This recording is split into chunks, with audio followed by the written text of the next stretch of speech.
vez da defesa. A defesa tem o direito da tréplica, tem o mesmo tempo da réplica, 2 horas. Doutor Lucas, defesa da palavra. Obrigado. Renovo os cumprimentos, renovo todos os sentimentos e renovo a todos aquilo que eu mais tenho de importante, que é a minha amizade.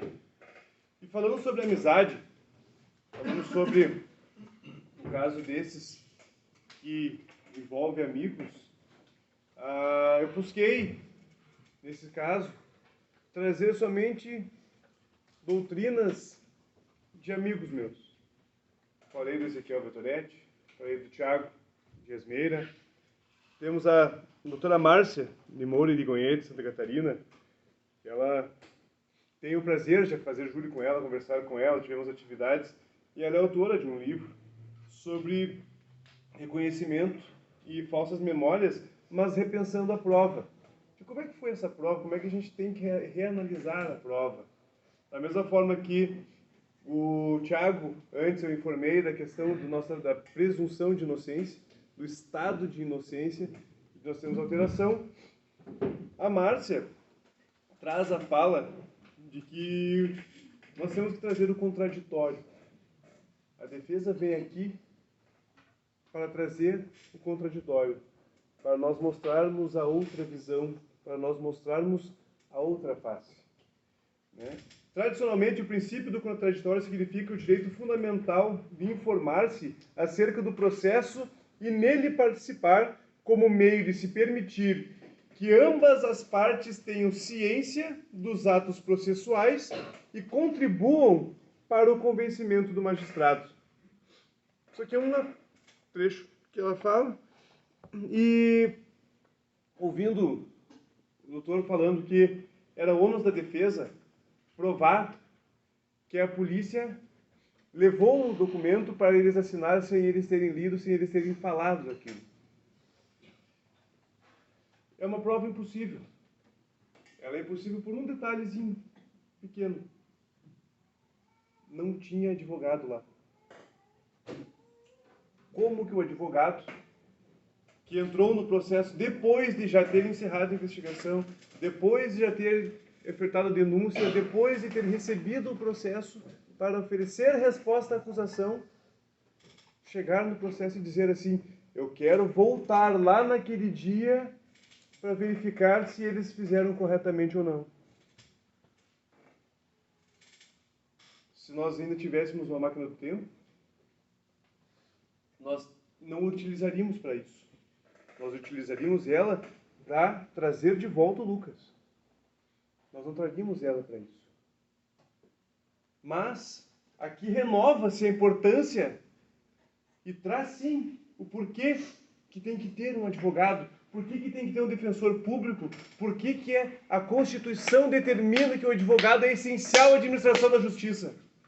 Porque ele estando lá, ele impede e ele impossibilitaria qualquer um de nós dizer assim: essa fala não é a fala correta.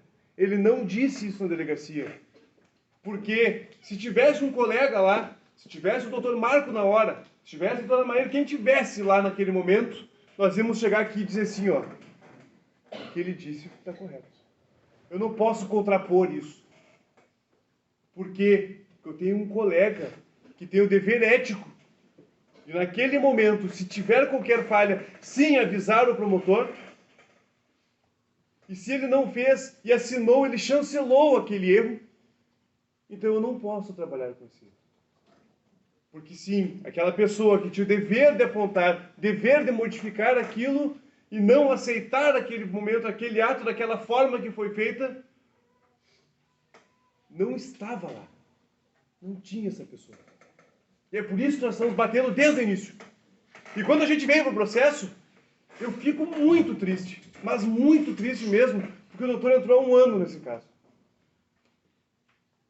Porque sim, se fosse um promotor justo, sério, que chegasse ali e fizesse o trabalho, quando foi levantado pelas defesas que não tinha presença de advogado, não temos a garantia, a certeza, a credibilidade de que aquele depoimento é, sim, feito da forma que eles quiseram, que eles falaram, com certeza essa pessoa chegaria, vamos ter que investigar, vamos ter que analisar, ou refazer o ato, ou anular e retirar este ato do processo.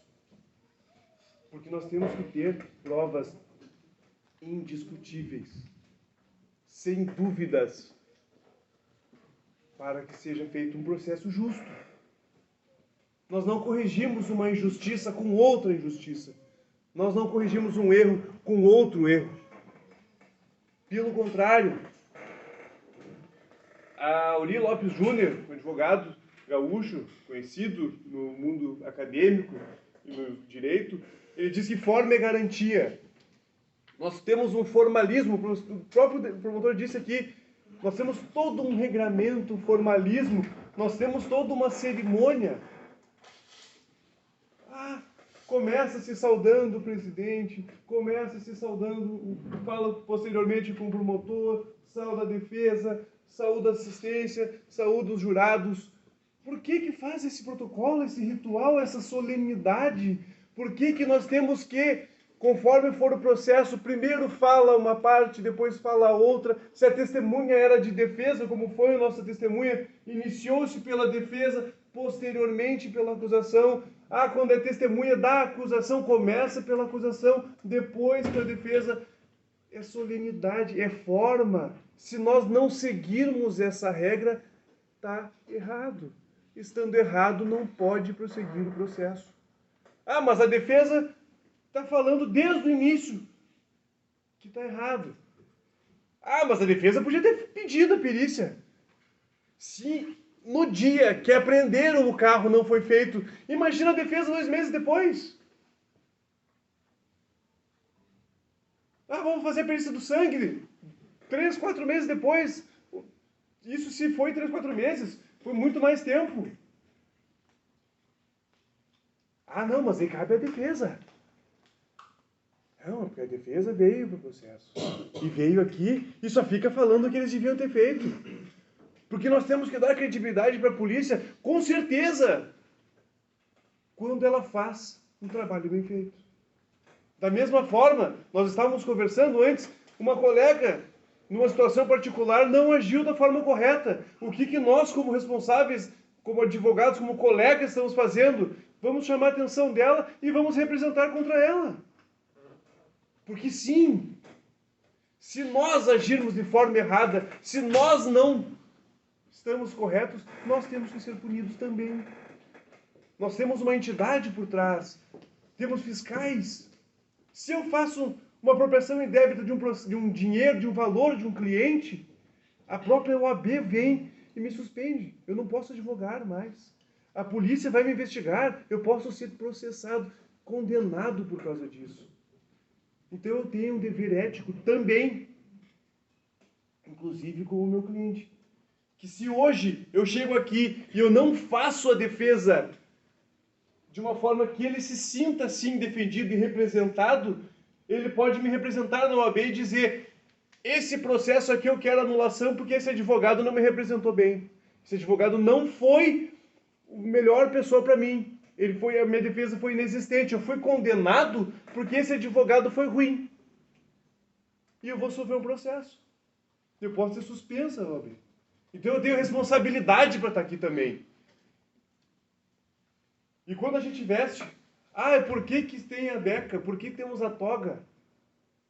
As vestes talares, que são essas vestes utilizadas por nós, é porque, como se fosse um padre, nós estamos investidos para representar alguém. O juiz representando o judiciário, o promotor, o Ministério Público, e o advogado, eu estou representando ele. Por que das vestes talares? Por que então não vem só de terno? Por que vocês usam isso? Porque a gente não quer influência de nada no julgamento de vocês. As 3 partes do processo, acusação, defesa e julgador, eles estão iguais. Eles estão sem nenhuma... porque o terno dele é risca de giz, é um italiano. Porque o terno do doutor já é um terno mais slim, é diferente. O terno do advogado já está sujo, amarrotado. Olha só, o cara tá com abotoaduras. Nossa, esse cara deve ser rico, esse cara é melhor. Não é pela pessoa, não é pela minha veste que nós estamos aqui. Então, as vestes talares vêm para que todos fiquem iguais e não tenha essas influências em julgamento. Da mesma forma que o julgamento de vocês, ele é secreto e individual. A incomunicabilidade de vocês, diferente dos filmes americanos. Os filmes americanos, 12 jurados, termina, bom, beleza, o Lula pode votar, tem alguma dúvida, alguma coisa, uma diligência? Não. Vamos para a sala secreta. Lá eles conversam, eles discutem para chegar num consenso, num veredito, para daí dar o voto. Aqui não tem isso. E por que não tem isso? Não tem, porque justamente, são 5 homens e 2 mulheres. Não, porque a maioria dos homens, eles são superiores. Daqui a pouco, o cara ele é mais eloquente, mais falante, ele tem uma postura mais firme, o outro é mais tímido. Deixa ele falar, eu vou na dele, e ficamos quietos. Não, porque a mulher em cima do homem, não vou aceitar a ideia dela, eu não vou aceitar a ideia dele. Não quer nenhuma influência. Porque eu sou católico, eu sou evangélico, porque eu sou negro, porque eu sou branco, porque eu sou alto, baixo. Não tem influência. Cada um é único, unitário, sem influência de nada. Somente com a sua consciência, com o seu íntimo, com a sua história. O Carlos Drummond de Andrade traz um texto chamado Verdade. Que a porta da verdade estava aberta, mas só deixava passar meia pessoa de cada vez. Assim não era possível atingir toda a verdade. Porque a meia pessoa que entrava trazia consigo o perfil de meia verdade. E a sua segunda metade voltava igualmente, trazendo seu meio perfil. E esses 2 perfis não se coincidiam. Arrebentaram a porta, derrubaram a porta, chegaram num lugar luminoso, onde a verdade esplendia seus fogos. Eram divididos em 2 metades, uma tão bela quanto a outra. Chegou-se a discutir qual das verdades era a mais bela. Nenhuma das 2 era menos bela, eram iguais na sua beleza. E carecia optar. E cada um optou por seu capricho, sua ilusão, a sua miopia. E é isso que nós queremos agora. Cada um de vocês, intimamente, analise os contextos, sopesem essas provas e digam, sim, eles não participaram. Sim, eles participaram. Sim, a fala da defesa é coerente. Temos que investigar mais, tinha que ter outros elementos. Não, o que o promotor está dizendo é correto. Nós temos que validar isso aqui e vamos usar. É o consentimento e o pensamento de vocês. Mas, temos uma situação. O delegado de polícia, no seu relatório, lá no dia 10 de setembro de 2020, ao final ele diz o seguinte: Lucas era, apesar de pouca idade, vale ressaltar nesse relatório, sujeito experiente no mundo do crime. Agressivo e violento, de modo algum, ele seria executado do modo como foi, por apenas um dos tripulantes do veículo, enquanto os outros 2 fumavam cigarros, nem mesmo vendo o que aconteceu. Utilizando-se da amizade com Lucas, é muito óbvio que os 3 armaram-lhe uma cilada, o levando sob algum pretexto até a referida estrada rural, local ermo e pouco frequentado, e ali o executado. Surgiu no curso das investigações, através de informantes, que por óbvio não querem se identificar, a hipótese de que os autores estariam negociando um revólver com Lucas, indo até aquele lugar com o pretexto de testarem a arma. Com isso, teriam conseguido levá-lo até o tal potreiro e ali o executado. Aqui que é um ponto importante. Tratando-se de indivíduos ligados ao tráfico de drogas, impede constar também a real motivação e a ordem de tal execução não fica como de praxe bem clara. Lucas era jovem, faccionado, ligado à facção criminosa Os Abertos, sob comando de Rogério Soares, o Velho, nesta região em particular, ligada a outra facção mais poderosa, os Bala na Cara. Com a ida de Rogério para o Presídio Federal, fato ocorrido há poucos meses, houve uma confusão de comando dentro dessas próprias facções e, paralelo a isso, um aumento considerável de atuação e poder dos manos em Erechim, o que torna praticamente impossível se saber se havia ordem superior de tal execução ou de quem ela partiu. Pesquisando sobre as facções, pesquisando um pouco, conhecendo a realidade de cada uma das facções, tem um texto na internet,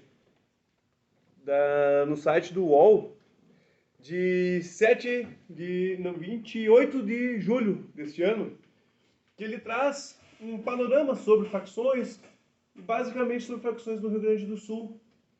E uma das falas que eles têm é que os Bala na Cara, que é essa facção que seria chefiada, né, pelo Rogério, que estaria participando o Lucas, ela tem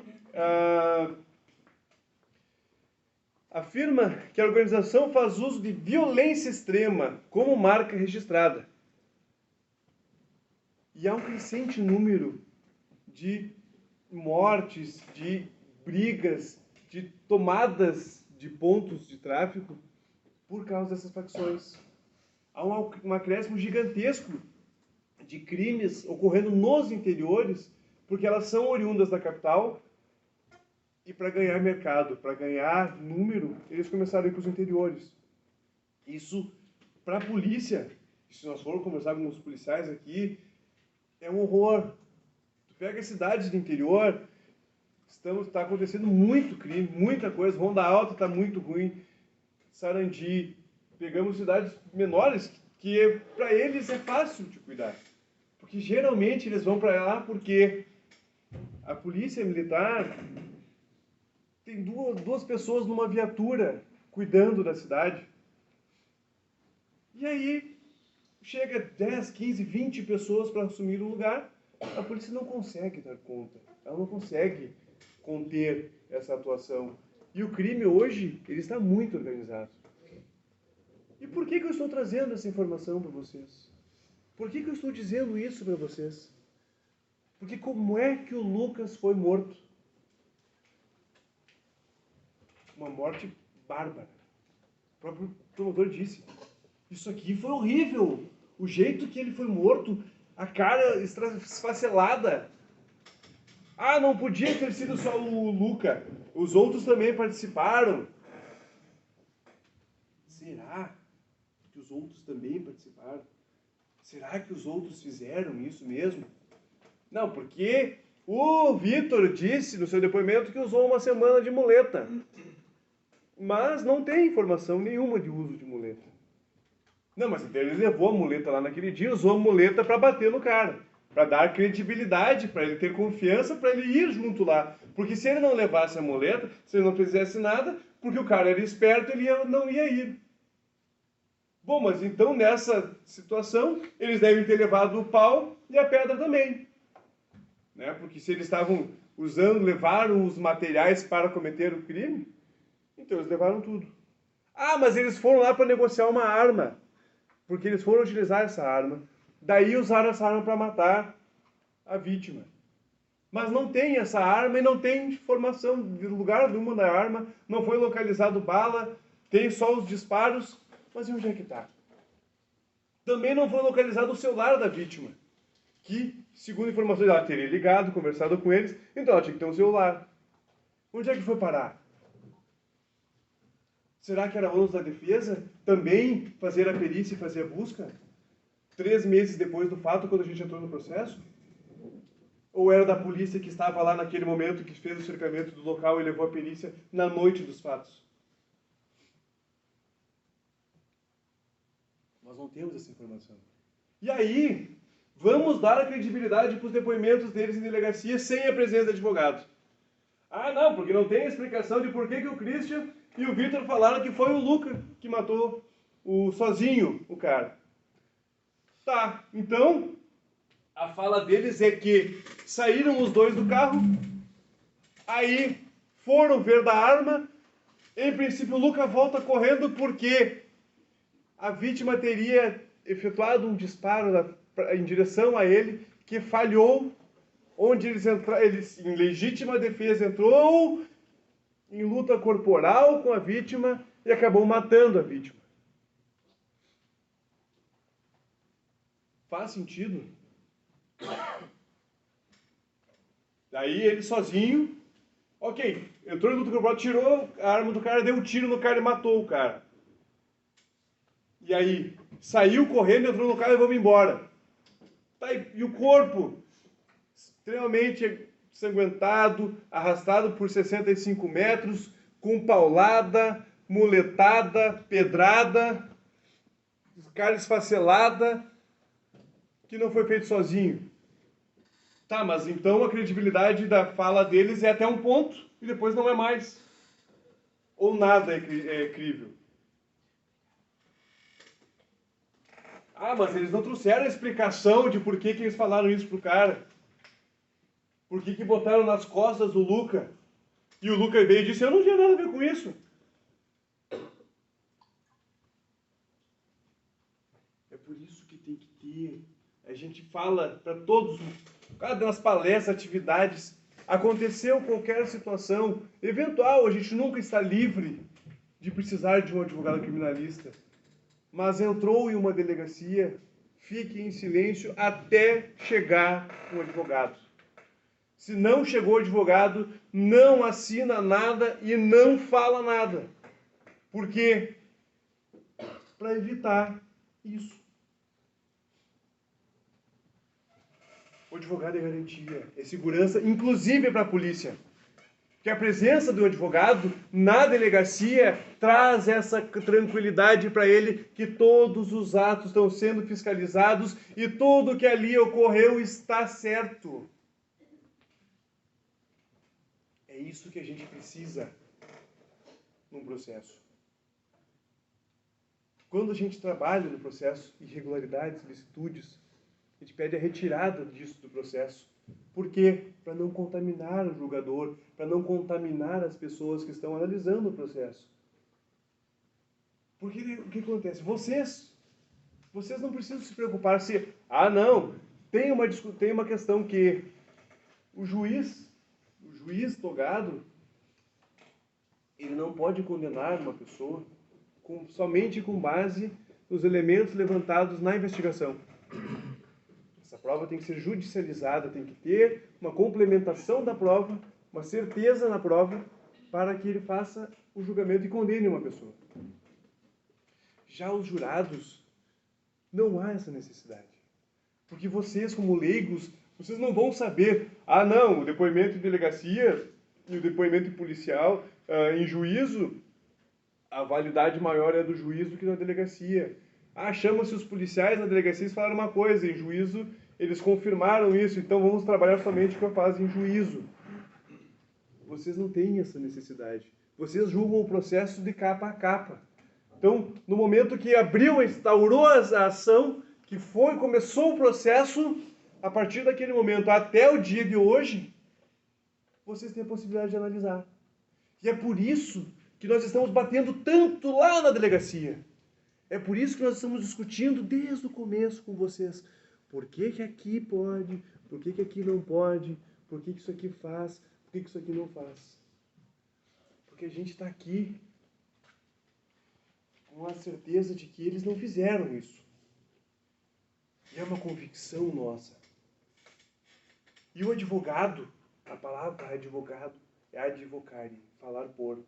Eu venho aqui falar por ele. Eu estou aqui falando por ele. Porque ele me falou agora ali. Ah, mas a defesa não pediu a perícia no carro. Ele riu e disse assim, mas doutor, Eu só peguei advogado quando eu estava preso. Eu não tinha advogado, como é que nós ia pedir alguma coisa? Como é que eu ia falar? Como é que eu ia saber? Eu não sei disso. Como é que eu ia saber que a perícia do dia não fez o exame do sangue? E se a fala do Cristian é verdadeira, se a fala do Vitor é verdadeira, tinha que ter feito coleta residográfica de pólvora na mão da vítima. Porque, segundo eles, a vítima teria atirado contra o Luca e falhou a arma. E isso foi feito? Eles chegaram próximo do dia. Chegaram lá no local, na hora. Ah, mas isso aqui não, porque não vem ao caso. Porque aqui nós não estamos querendo falar da vítima, nós queremos ferrar com eles. Eu estou aqui pensando para ferrar com eles. Não para saber quem que fez ou como é que foi. Não pensei em nenhum momento que foi legítima defesa de alguém. Isso aqui só pode ser execução, eu só vou trabalhar com execução e azar das outras provas.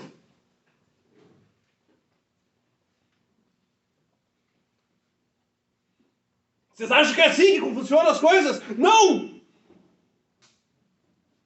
Uma pessoa isenta, que vai trabalhar com a realidade do fato, ela vai buscar tudo.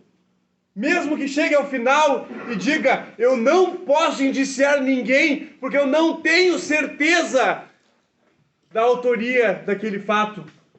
Eu peço arquivamento. Nós fizemos 2 júris em julho.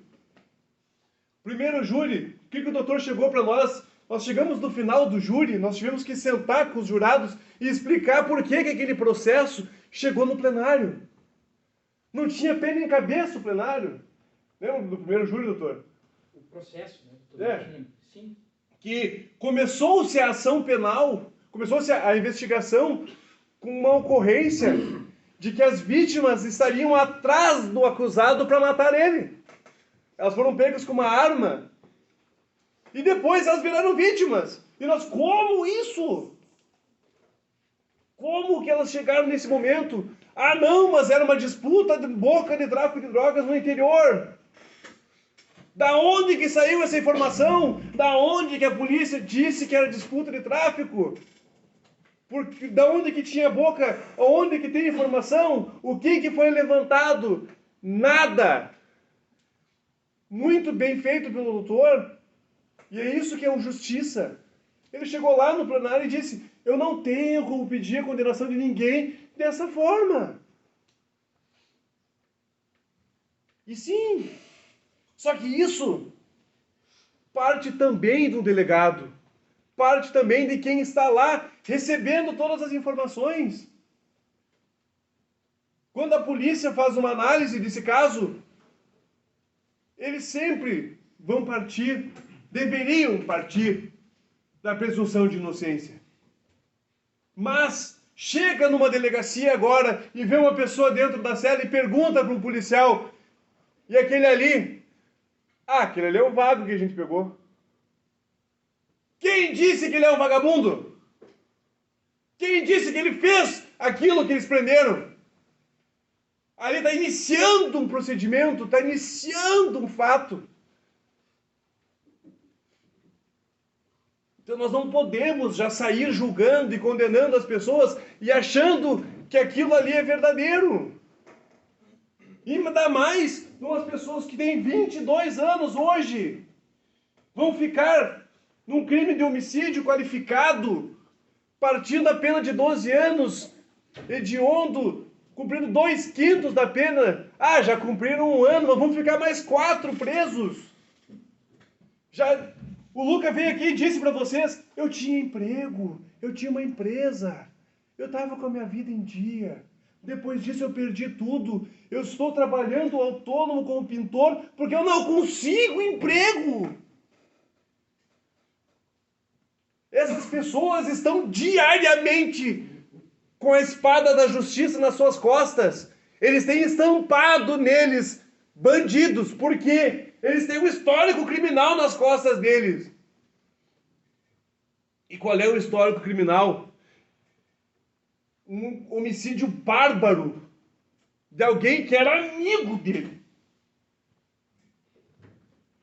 Eu não desejo para ninguém ficar nem uma hora dentro de um presídio. Tem a doutora Karen Luiz, ela é uma juíza. Conheci ela quando ela estava em Soledade. Hoje ela está assessorando uma ministra em Brasília. Karen Luiz, quando era juíza em Soledade, ela falou uma vez que ela chegou numa sexta-feira à tarde. Ela ia toda sexta-feira no presídio. Ela fazia as consultas, conversava com eles, viu como é que estava, fazia uma análise do presídio. Então ela ficava no presídio. Um dia ela chegou no presídio, nas reuniões lá, conversou com um preso, pegou a pasta dele, sentou com ele, começou a conversar. Eu vi aqui que tu tá com tudo em dia, tá tudo certo. Então agora vamos despedir o alvará. Então tu vai ser liberado. Na segunda-feira o senhor tá solto.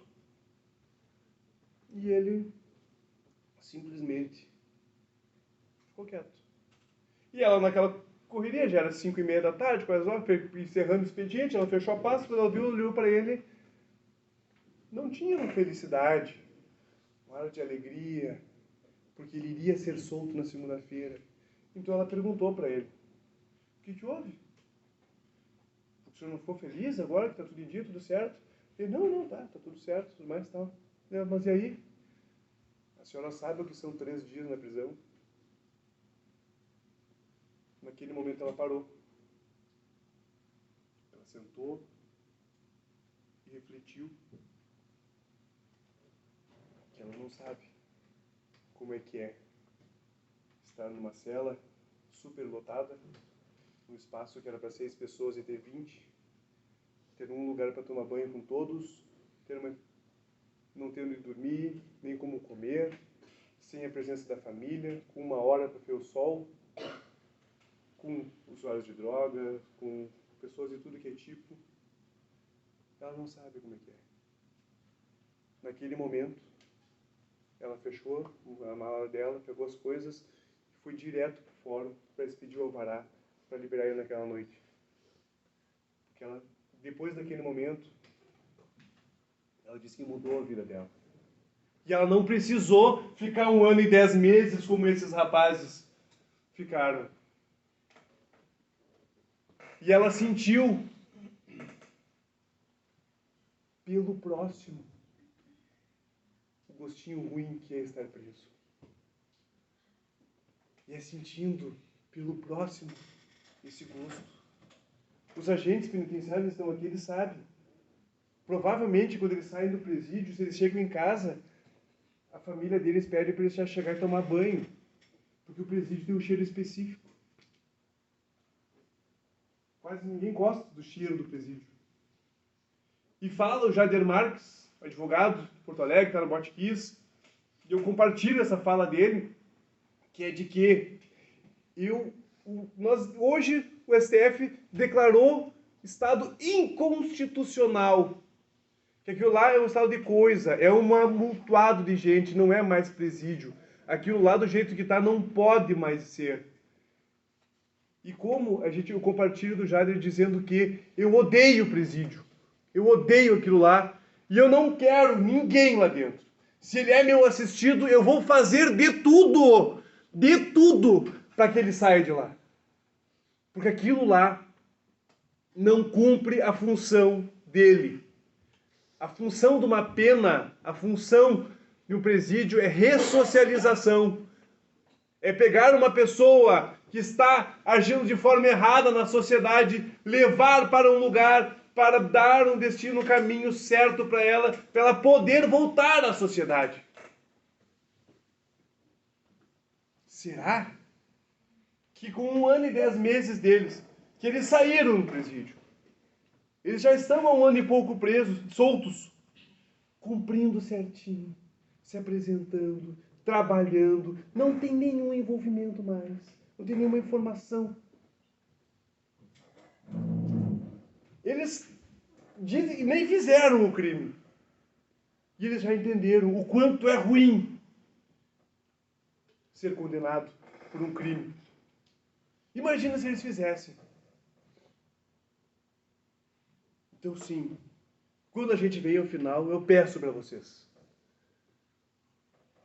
reconheçam a materialidade, Sim, Lucas morreu. Sim, não tem contestação sobre isso. Mas na autoria, em relação ao acusado Lucas de Backer Ribeiro, efetuou os referidos golpes e o disparo de arma de fogo contra a vítima. Digam não. Não. Porque não tem comprovação de que ele fez. Não tem essa informação. Ah, mas no dia, lá era dia dos pais. No dia dos pais ninguém vai estar lá de tarde no quadrado. Gente, nós não estamos falando dos nossos filhos, de nós. O que nós vamos fazer hoje? Ah, vamos lá no quadrado tomar uma cerveja e botar um som. Não! Lá são usuários de droga, lá são pessoas andarilhos, são pessoas que não, muitas vezes, o Lucas, eu não tenho pai. Eu estava na casa do Igor e do Vitor. Por que não estava em casa? Por que tu estava lá na casa dos outros? Aí por que ele não estava em casa? Ele não tem pai, não tem nem registro do pai dele. E mesmo assim, ele levou o amigo na casa do pai que estava com tornozeleira para o cara ver o pai.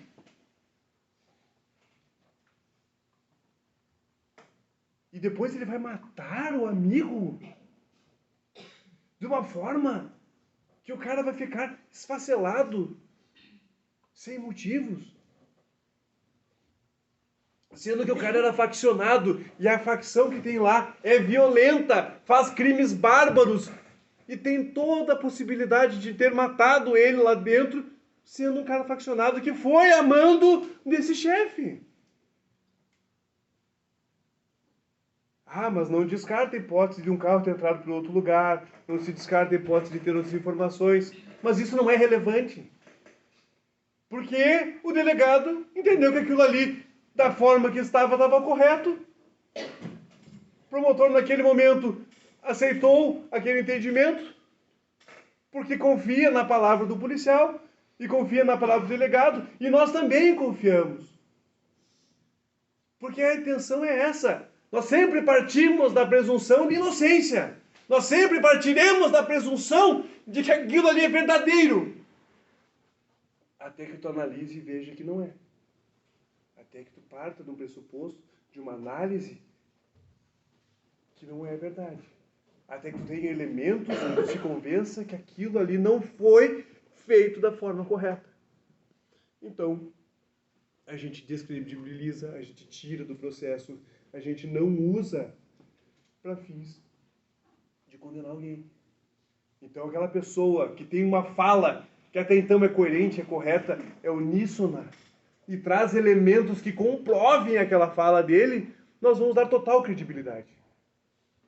Nós vamos trazer isso aqui para o processo e dizer assim, realmente, se tem uma prova, sem dúvida nenhuma, que o Luca deu a pedrada, deu uma paulada, ajudou na muletada, e ainda deu um tiro, eu peço a condenação dele agora.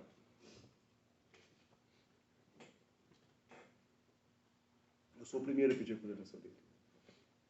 Porque daí ele agiu com meio cruel, de simulação, e ele foi uma pessoa sanguinária. E eu pediria a internação dele, porque ele deve ser um psicopata. Não pode viver em sociedade. Tem que estar sob uso de medicação e acompanhamento psiquiátrico. Mas como não tenho essa prova, como não tenho essa convicção, eu venho aqui com a certeza e a garantia de que ele não fez, que deve ser absolvido. Agradeço mais uma vez a palavra de vocês. Passo para os colegas.